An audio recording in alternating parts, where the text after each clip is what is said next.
अस्सलाम वालेकुम। मैंने कई दफ़ा सुना कि पाकिस्तान दुनिया में सबसे ज़्यादा खैरात देने वाले ममालिक में से है, लेकिन क्या ये बात वाकई काबिल फ़ख्र है? अगर एक कौम जो 10-20 साल से सबसे ज़्यादा खैरात देने वाली कौमों में से है, मेरा ख्याल है ये एक अफसोस की बात है कि हमने लोगों का स्टेटस नहीं बदला। इतने सालों में हम लोगों को एम्पावर नहीं कर सके। I have so many ideas in mind to empower people कि मैं घंटों बात कर सकता हूँ इसके ऊपर, और ये सिर्फ तकरीर नहीं होगी क्योंकि हम पायलट कर चुके हैं, हमारे पास सक्सेस स्टोरीज हैं और वही हमारा सोर्स ऑफ मोटिवेशन है। इन शॉर्ट, हमें एक एम्पावरमेंट सेंटर खोलना है। पिछले 6 महीने में आप देख लें कितने आपने फंड्स भेजे, कितने लोगों को हमने कभी रेडी लगा के दी है, कुछ स्मॉल बिजनेस सेटअप किया है, शॉर्मे की दुकान, मोबाइल रिपेयरिंग की दुकान, etcetera etcetera. We need an empowerment center. अच्छा, अब जब हम एम्पावरमेंट की बात करते हैं, equally important, maybe more important is women empowerment. अगर अब मैं कहूँ इसको वुमेन एम्पावरमेंट की, जब हम एनेबलमेंट की बात करते हैं तो सबसे पहले दिमाग में सिलाई मशीन आती है। वो तो हम कर रहे हैं काम, लेकिन क्यों सिर्फ सिलाई मशीन ही क्यों? और बहुत से काम हैं जो कि ख़वातीन बड़े अच्छे अंदाज में घर में रहकर कर सकती हैं। आजकल एक प्रोफेशनल कुक की जो सैलरी है वो 25 से 30 हज़ार है, और एक मेड जो घरों में सफाई करती है वो इससे आधा भी नहीं लेती, आधा भी नहीं अर्न कर पाती। Why not we train them और हम उनकी प्लेसमेंट करें अच्छी जगह पर।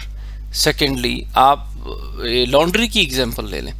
मैं कपड़े प्रेस करने के लिए देता हूँ अपने, तो 30 रुपये per piece is a normal rate. Salwar kameez 30-60 रुपये में इस्त्री हो रही है।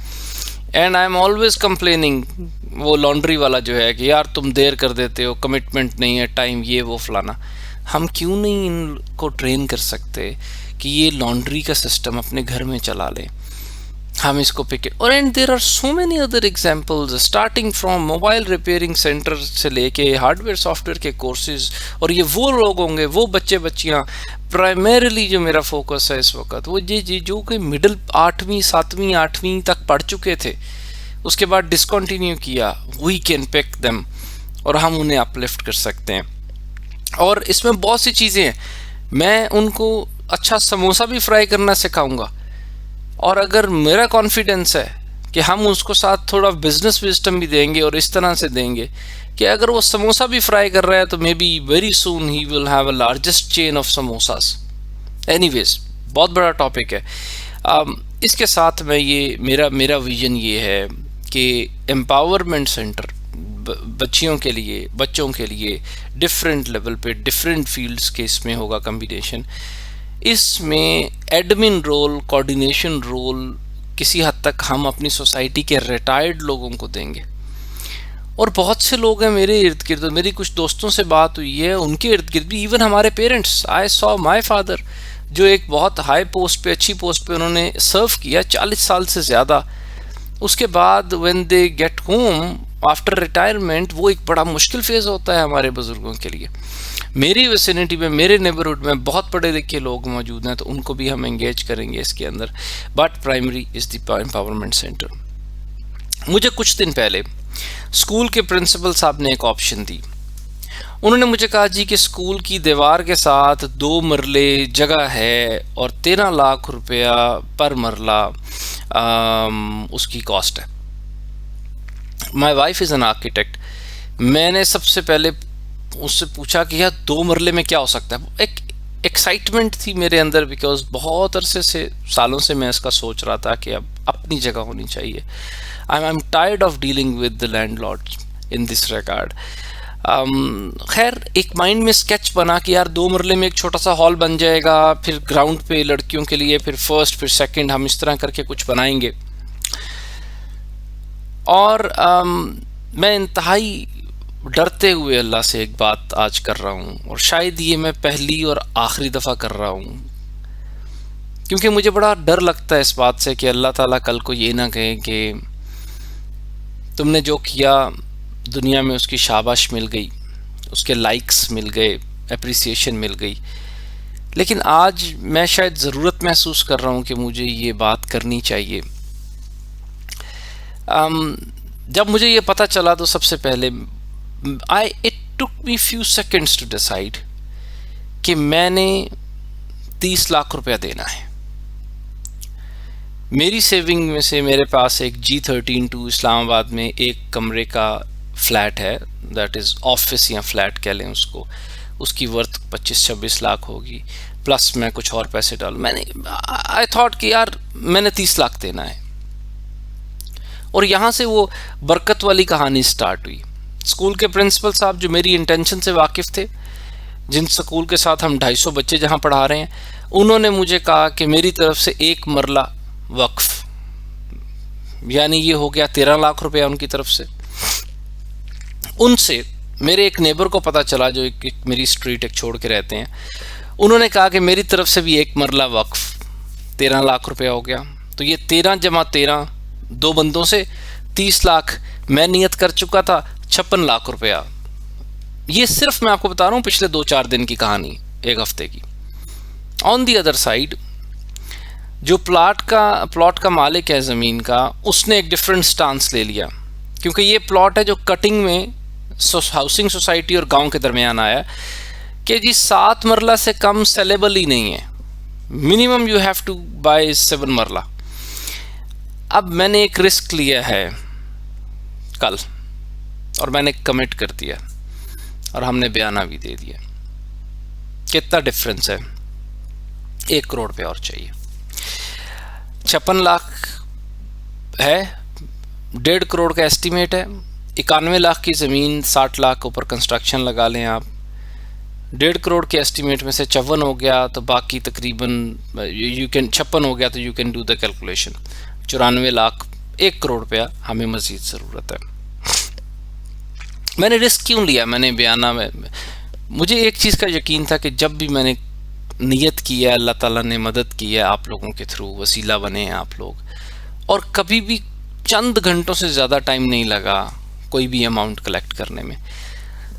तो my brothers and sisters, 1.5 crore चाहिए, 1 करोड़ चाहिए, 1.5 करोड़ में से बाकी अरेंज हो गया, and it will be non ज़कात।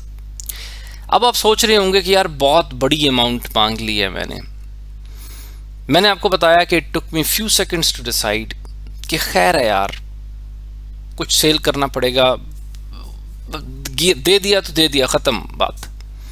और जब भी ये डिसीजन का टाइम जो है वो सेकंड्स से मिनट्स में, मिनट से घंटों में जाएगा, तो इंसान कैलकुलेशंस शुरू कर देता है। Then you are gone. आप कैलकुलेट करते हैं कि यार पहले लम्हे तो ये ज़हन में आता है 10 लाख दे दिया तो क्या फ़र्क पड़ेगा। आई नो कि इस ग्रुप में, व्हाट्सएप ग्रुप पे, हमारे डोनर्स ग्रुप में ज़्यादातर लोग ऐसे हैं जिनको 10-20 लाख देंगे कि तो कोई फ़र्क नहीं पड़ेगा। लेकिन जब कैलकुलेशंस इंसान शुरू करता है तो ये एक नियत करने और कमिटमेंट करने के बाद मेरे माइंड में भी आई कि बिलाल साहब गाड़ी अपग्रेड कर लेते, कोई घर की रेनोवेशन होने वाली थी वो कर लेते, etcetera etcetera, and the list grows, वो बढ़ती जाएगी। एट द एंड होता क्या है, आप स्पेंड भी नहीं करते और आप डोनेट भी नहीं करते, वो वहीं का वहीं पड़ा रह जाता। तो ये सोचने वाली बात नहीं है, ये वही है, इरादा करने वाली बात है। अच्छा, अब मैं जब गपशप करता हूँ आप लोगों के साथ, ऑलमोस्ट अल्हम्दुलिल्लाह आप सबके साथ मेरा 1-on-1 रिलेशन है, तो मैं ये सुनता रहता हूँ अपने दोस्तों में, अच्छा जी इस्लामाबाद गुलबर्ग की फ़ाइल 30-60 की, 25-50 की, कनाल की, G14-15, top city, Mumtaz city, DHA, बहरिया 8, ये है, लास्ट ईयर इतने की ख़रीदी थी, अरब इतनी चली गई, लाहौर में फ़ेज़ 9 जी, फ़ेज़ 10 LDA सिटी एक्सेट्रा, और DHA मुल्तान का एडवर्टिजमेंट आ गई है, DHA बावलपुर आ गया है, उधर से कुछ ले लेते हैं, कुछ छोड़ देते हैं। और हम में से ज़्यादातर लोगों की ज़िंदगी में इन फाइल्स से हमारी डे टू डे रूटीन में कोई फ़र्क नहीं पड़ता। It's just a piece of paper in your drawer. जैसे कि आपकी बेगम की ज्वेलरी जो जस्ट अलमारी में रहती है और वो ऑलमोस्ट सारा साल वहीं पड़ी रहती है, वो 20 तोले था, 10 तोले जो था वो वहाँ पड़ा हुआ है और वो सारी ज़िंदगी वहाँ पड़ा हुआ है। खैर, अब इस पर ज़्यादा क्या कहना।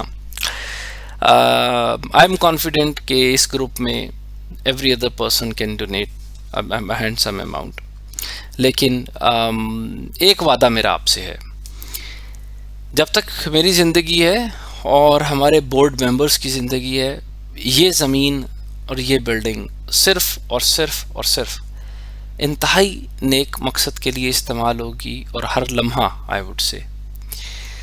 आप लोगों में से जिनके पेरेंट्स हयात हैं, उनके हाथ से दिलवाएं।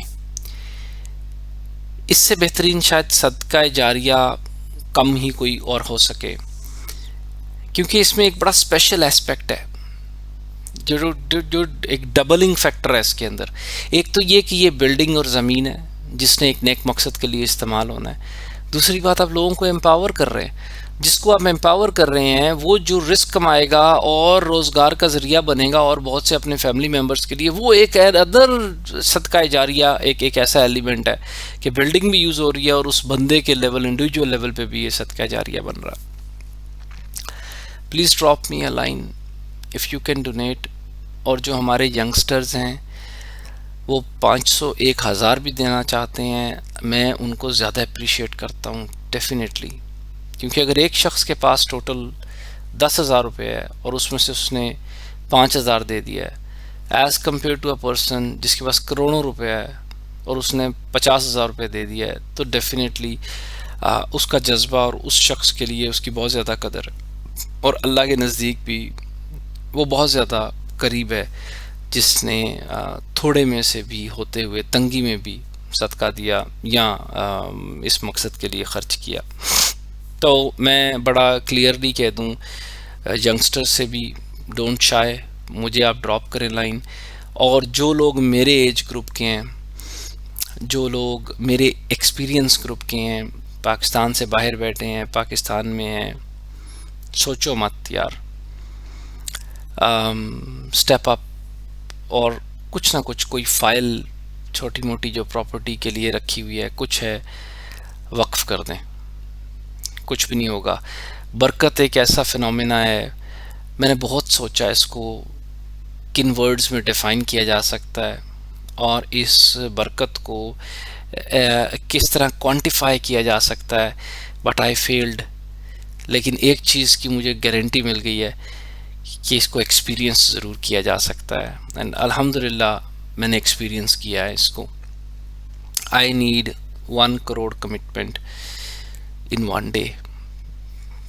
Looking forward and waiting for your messages, yaar. Allah Hafiz.